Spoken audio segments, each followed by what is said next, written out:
Your Town Matters is funded by the Government of Canada through the Local Journalism Initiative and supported by Cactus Media, Canada's independent community television association.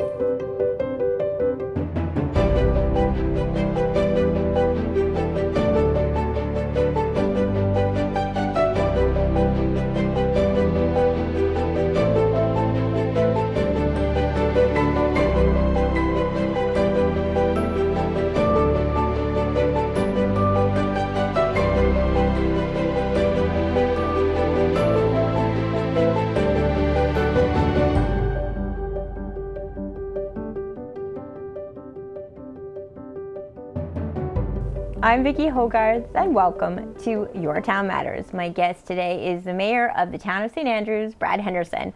Thank you for being here today, Brad. Great to be back.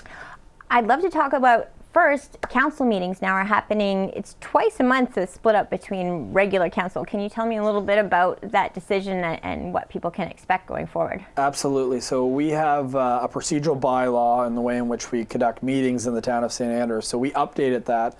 And what we were seeing over at least my last 5 years is we were trying to do one regular council meeting a month, but then as a result, we had more business that was either needed in a timely fashion or the fact that it was just too much for one meeting. So we had special meetings every single month. So it's almost like we're owning it. Like we do have to meet more than once a month. It's the way in which St. Andrews conducts business. So we meet twice a month. It should hopefully make our regular meetings shorter as a result. But it's also, people can look at our schedule and not say, do they have a special meeting this week or not? It should be more of a routine meeting where people know exactly when we're meeting for those that want to follow along. And the other thing that's kind of unique about it is we just met in person for the first time. And I know we did it a couple times over the last 2 years, but really for the first time in a long time, at least this council, it felt like a completely different meeting. You get so used to doing them over Zoom. There's advantages to Zoom. You can see everyone's face clearly. I know looking to my left and right, I realized how bad my neck was when I had to keep turning, how limited mobility I have. But it just being in the same room, you get a better sense of a team. And as well, not everybody in our community really is comfortable going on Zoom and speaking, or at least familiar with that technology. So they may watch us on CHCO, but they can't speak because they're watching us maybe after the fact, and it's obviously not as interactive.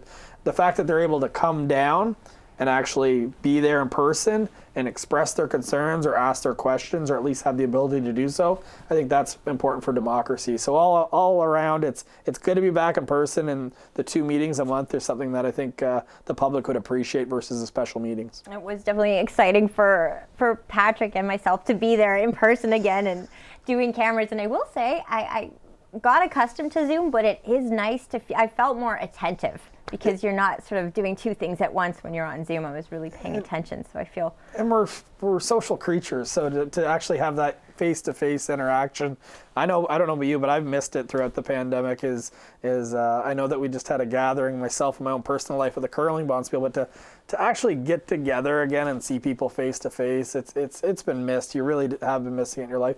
And I will add that yourself and Patrick being there is so critical. Like the courthouse is a beautiful venue. I know that we're working on things like lighting and things, but for you to be there and Patrick to get the sound so people at home that still aren't comfortable going out, or just like the convenience now of seeing it at home, I completely get that. For you guys to bridge that technology to get in people's homes, it's greatly appreciated. Well, I was on camera this past council meeting, so there was one mistake, and that was that was on me. Were you the camera person though? I was like a selfie camera. Okay. One of the things that was talked about, I think this is where I made a mistake because I was paying so much attention, was Katie's Cove. Obviously, I'm on the board of the Katie's Cove Inc. that's fundraising for Katie's Cove, but there was a big discussion around a request from Katie's Cove for support from the town for a project. Can you give people who may not have seen council yet an idea of what happened and what was discussed? Absolutely. It's one of those situations where it was almost like a motion that led to a bigger conversation. So Katie's Cove Inc. has been working very, very hard, and they're at a place right now where they're trying to get washrooms back down on Katie's Cove. And they need some assistance to bring the water and sewer lines in, which is a sizable amount of money, over $100,000. I think it was 125, I recall. And it really did enter a bigger conversation. Katie's Cove Inc. Has been working very hard but it's no secret that at no fault of their own, they're having trouble getting that charitable status. So if we're in a situation where, whether it be a grant for the trail money or whether it be tax dollars, where we're going to be putting in money into essentially what is private property, the hotel still does own Katy's Cove. They have a lease with Katy's Cove Inc., as you know. And it's just a situation where if you're going to put permanent infrastructure in town at taxpayers' dollars, you want to make sure that it's going to be there to serve the community in the long haul, long purpose. So where the motion kind of spun off to is Katy's Cove Inc. is having a hard time, like I said, getting charitable status. Is there an opportunity, or what would it look like if the town was to enter in and potentially acquire that land? And again, there's a lot of conversations that have to happen with Katy's Cove Inc., with the Algonquin. There's a lot to figure out, but if the town did acquire it, then at that point it would be the same as having charitable status. The fundraisers would have an opportunity to give taxable tax receipts, and the other thing too is there's certain grants that they would now qualify for. So there's a lot of benefits, and the whole thing is everybody wants the same thing. The Algonquin wants to see Katy's Cove fully developed. Katy's Cove Inc. wants to see obviously the Cove fully developed, and so does the town. So I think it's time to have a bigger conversation about how we can secure that asset, get more money. So it wasn't a no on the money. It was a let's have a bigger conversation and see what that means. So so much more. I don't have a lot of answers on that right now. I'm looking forward to meeting with both parties in the near future and just seeing what that looks like for them too, because it's got to be kind of that three-way win-win-win. But the fact that the town is having that conversation, council seemed warm to exploring what that could look like. I think that only bodes well for the future of Katy's Cove. So we'll see where it goes. It was definitely a positive conversation, and I speak now as a board member of Please Katy's do. Cove and Please not do. as a journalist. Doing a live Definitely, meeting right now. Yeah. I get a lot of questions about what's happening with Katy's Cove, and that's been one of our biggest obstacles is finding charity status, and there have been grants and donations we've had to pass up because we don't have it. So working with the town and talking to the Algonquin, figuring out next steps forward seems like the best logical step, and I think as a community we can hopefully figure it out. I got really excited last summer. They had that new dragon boat event that was put on by the paddling club, and that you just see the potential of that getting so much bigger and having all those faces. The Cove was packed that day, and it just shows you that, you know, I remember obviously years ago when they used to do the Hawaiian kind of dances and things like that, but that property's got a lot of history. It's got a lot to give, and last summer that event showed the potential that it can be a community gathering point again. So, you know, I think the community, when Katy's Cove Inc. came on, said, yeah, let's figure it out. And it's been almost red tape slowing it down, to be completely honest. So hopefully together we can figure out a way in which it truly can be the end goal for everybody. And that is a restored, working, vibrant Katy's Cove with hopefully some staff down there. Also discussed at the meeting, active transportation fund.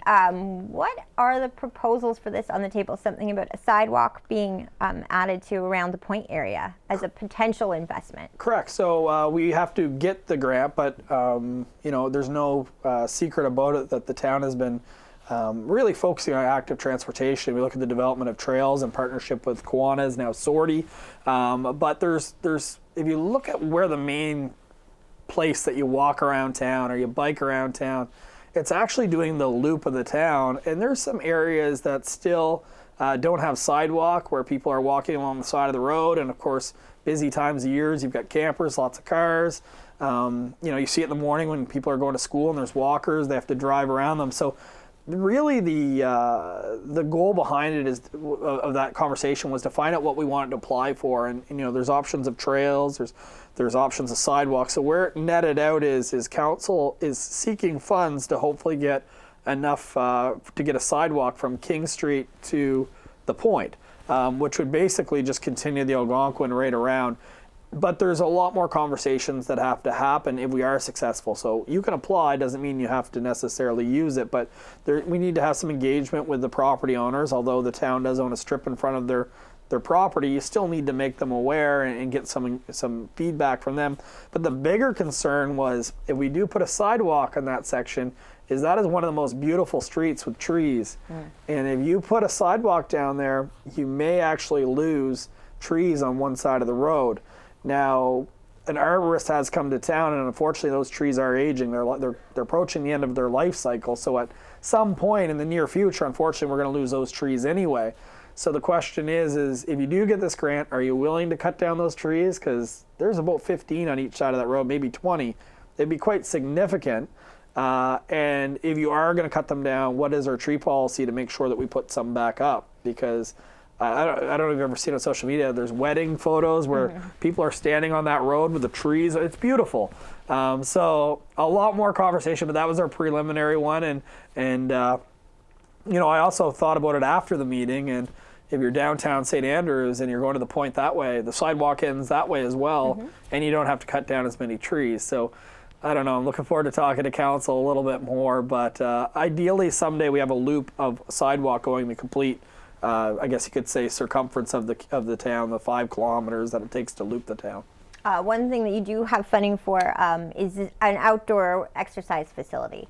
Can you tell me a little bit about where the conversation is right now? I know there was discussion of putting it potentially at around the point area. Where are we with progress? So SORTY's waiting to hear their the status of the application. It's moving ahead. There's some positive indicators that they may get it. So they would have tried this last year as well. There's an application that they put in for outdoor fitness equipment. Literally these stations, you've seen them in other areas. They wanted to bring them to town, which would be definitely welcomed. Everyone supports that. So the original thing is we had to determine the location, which was deemed, after some conversation, that as you're approaching the point down Prince of Wales, there's the trailhead that goes to the left, almost I'd call it towards O'Neill's Farm.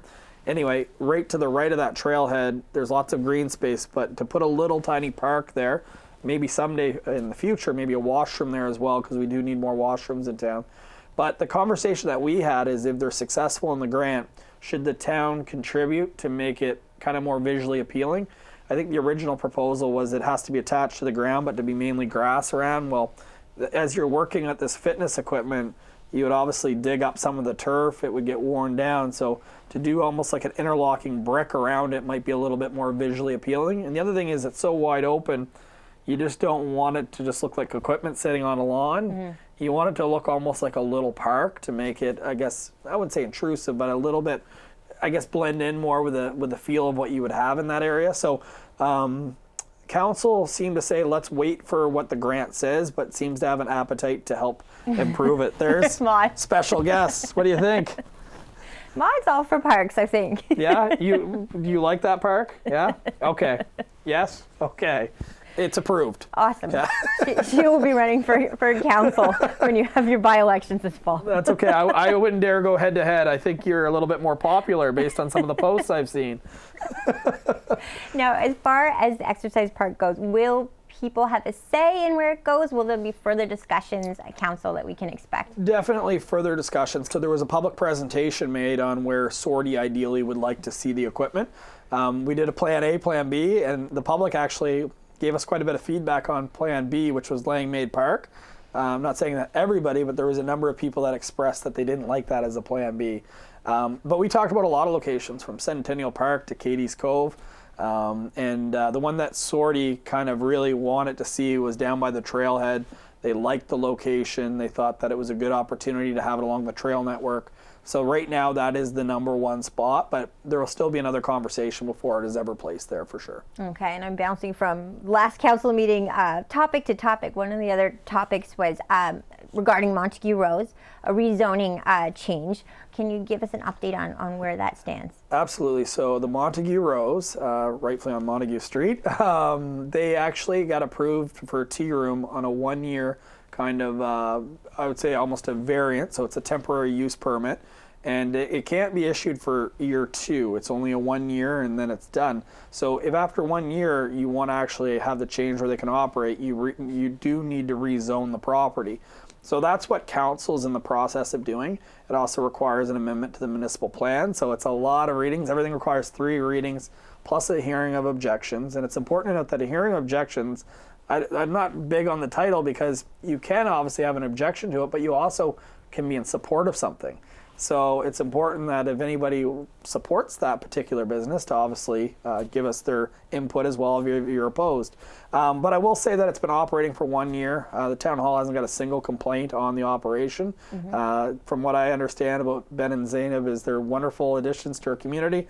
They're they're completely renovating the Montague Rose, making it nice. So again, we'll go through 3 readings, but at this point I haven't heard any opposition, and I wish them nothing but the best as they try to permanently rezone so that way their operation can go. And I know that a lot of inns have people come and go, but I guess the change in this is the fact that if it's a tea room, guests that aren't staying there can come in, but they're with fire capacity and thing, you're limited. It's not like they're going to have 50 people in the tea room at a time. I myself have had the opportunity to do it and experience it, and it's almost like a small, intimate kind of setting and experience that they're offering. So I wish them nothing but the best, and we'll go through the process and see where it nets out. Yeah, they're definitely great new additions to the community over the last couple years. And on that note, we always talk about the housing crisis and how St. Andrews is navigating it, but I feel like every time, I know you sit down here a lot, there's always new news though. What's the latest? There is. So what I'm learning with housing is I would have liked to have made changes yesterday. I would have liked to have done them last year. But projects like these, major projects, take time. I'm really excited to see that the one that's at the end of the Bar Road, which is through Charlie Bourgeois, Van Horn Garden Homes, that is getting really close to the development agreement, so you can expect construction to happen in the very near future. It's approaching 3rd reading plus the approval of the development agreement. And then I know that also the one that's Victoria Terrace, they're calling it by the kind of the right beside Kingsbury Garden. I know that one's moving along. So those 2 are happening, but the one that's been my baby that I've been waiting on is actually the New Brunswick Community College. It's been no secret about it. I've been hoping the town acquired land behind it and went out to a developer to put in a new apartment building because there's a lot of reasons. We know we need rentals, but we also know the New Brunswick Community College over the last 10 years, enrollment's declined. And one of the main factors I'm hearing when people come here is they can't find a place to stay. So it's been taking a lot longer than I like, but right now it's had the environmental assessment, and we're just taking the results of that environmental assessment.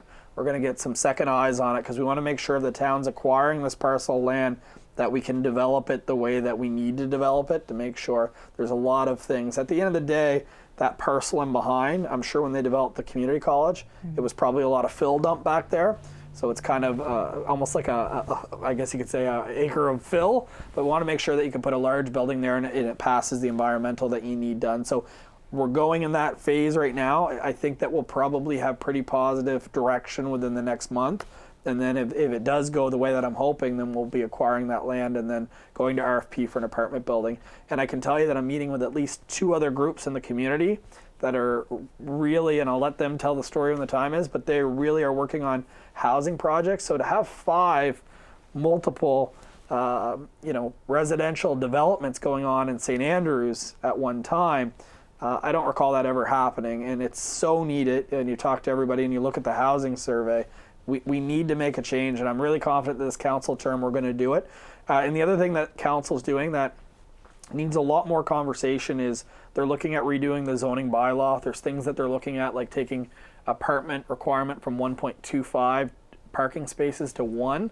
There's about, when you have multiple units, how much frontage you need, the shrinking it. There's a lot of things that they're looking at on getting St. Andrews a little bit more development friendly for high density, but we're also aware that there's a number of people in the community concerned about that because they don't want to take away from the historic look and feel of St. Andrews. And in particular, I'm hearing it right now in the downtown area that people have some concerns over changes taking away from why people come to St. Andrews. So it is something you've got to balance out. You need people to be able to live here, but you don't want to lose why people do live here. So it's a tough balance, but we're working on it. And that is a reminder at home, there's a housing survey right now that the Southwest Service Commission is doing. So it takes honestly about 2-3 minutes to fill out. I just did it. Does. So, and there's one on daycare as well, so that's another thing that you don't normally see municipalities look at, but there's no secret that, we've seen the census, our population's grown, which is great. That's what we needed. We talked about it for years. St. Andrews could grow that way again, and it wouldn't take away from our quality of life because, for the services we want in our schools, you want them full, but people are having a hard time with daycare as well. So we're trying to figure out how many people have gaps, and there's some meetings that are behind the scenes that we're trying to figure out. Again, municipalities don't normally play in this game, but someone's got to try to figure out some of these challenges, because step one is getting people to move here. Step two is retaining them, giving them the experience they came to move to our community. And there's been some interesting conversations about potentially adding another doctor, things like that behind the scenes that we want to make sure when you come here that you love it like I do, like you do. I've heard from people who are frequent visitors to town too that it's already getting hard to book something for summer. I was talking to someone this week who was looking for end of August for 2 weeks, and a lot of different properties that they usually rented were booked up. Is that the feeling you're getting with your day job had at Kingsbury on too, that it looks like the summer is going to be potentially record breaking, which is great for local businesses? It is. And we talked a lot about during the pandemic how grateful we are for New Brunswickers, but you never want to assume your success of today equals tomorrow. So as things open up, now that all the New Brunswickers have kind of come to St. Andrews, at least a lot of them, are they all going to not come back? Are people from away really going to travel? I know that there's the restrictions at at least the national border is being reduced. I know there's a thing about masking and stuff like that, but are people going to come here? You never want to take it for granted. It's like July 1st. You never want to assume that St. Andrews is one of the happening spots. You want to make sure it is. So early indication to your point is that we should have another record tourism year, to the point where early indication makes me think it's been better than the previous 5 or 6, and we know we've been doing pretty good.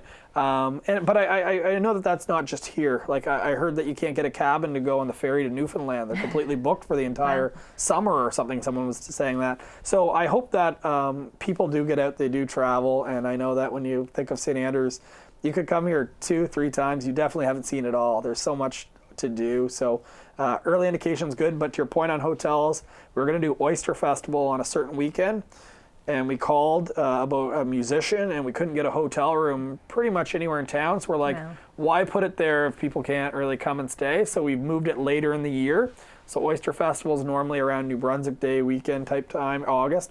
We're going to do it early September now to kind of extend so people that want to come to that can stay. So good for the hotels. They need it. The town needs it. There's a lot of people that did all right. There's some businesses that probably struggled during the pandemic. So hopefully for the sake of all the businesses, it's a good year. No, I know we don't have a crystal ball as far as COVID-19 goes, but does it look like most events that we were used to pre-pandemic will be back to somewhat of their normal capacity? I know Paddle Fest just announced that they're having a big, almost like, I think Luke, the creative director, called it a reunion type vibe to this year's festival, which will kick off May long weekend. So it seems like festivals, but should we expect Canada Day and things that we used to be used to in summer to come back? We had the meeting, so Canada Day, the goal behind it is to make it like times past. Like we've got to, I'm not saying that the pandemic's not, we know COVID's still out there. In fact, I would argue that there's more cases of COVID in our community now than what we've been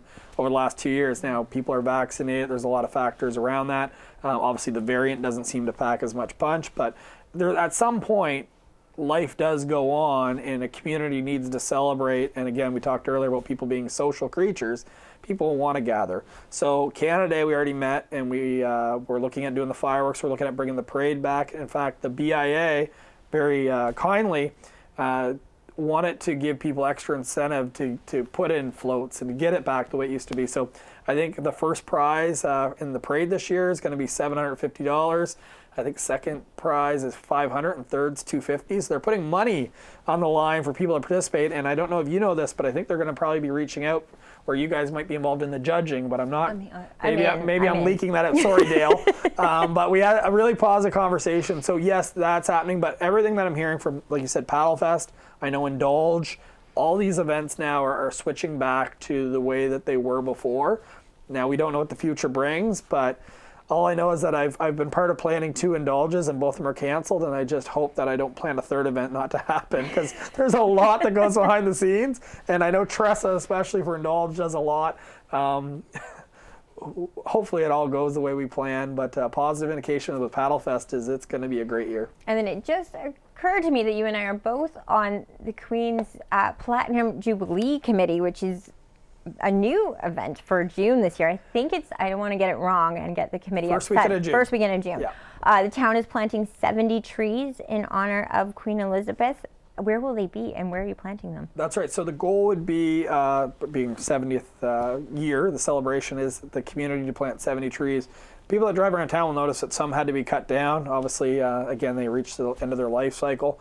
But when we cut down trees, we need to make sure that the greenery that's in the community exists. So there was an active effort last year to plant 10 new trees, but we want to plant 70 in a rolling year. And the idea is on that weekend would be to plant the 70th, and the hope is at Centennial Park and get the Lieutenant Governor to actually help plant it. So they'll be all throughout the community. I just talked to Debbie Lord, and I think she wants a couple fruit trees in the community garden up there.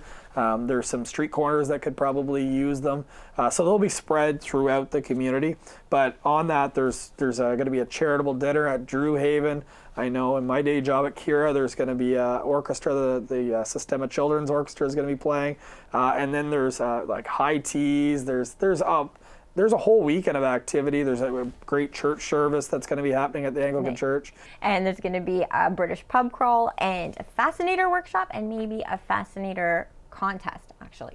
Wow, and I can tell you that all the businesses downtown are going to be decorating in Jubilee-themed colors and flags, and even the town flowers this year are going to match the color theme of it. So it should be an exciting time to be in town. All right, well, I'm sure I will see you at a committee meeting soon. Thank you for being here today. I appreciate it, Brad. Thank you. My guest today has been Brad Henderson, Mayor of the town of St. Andrews. I'm Vicki Hogarth. Thank you for watching Your Town Matters.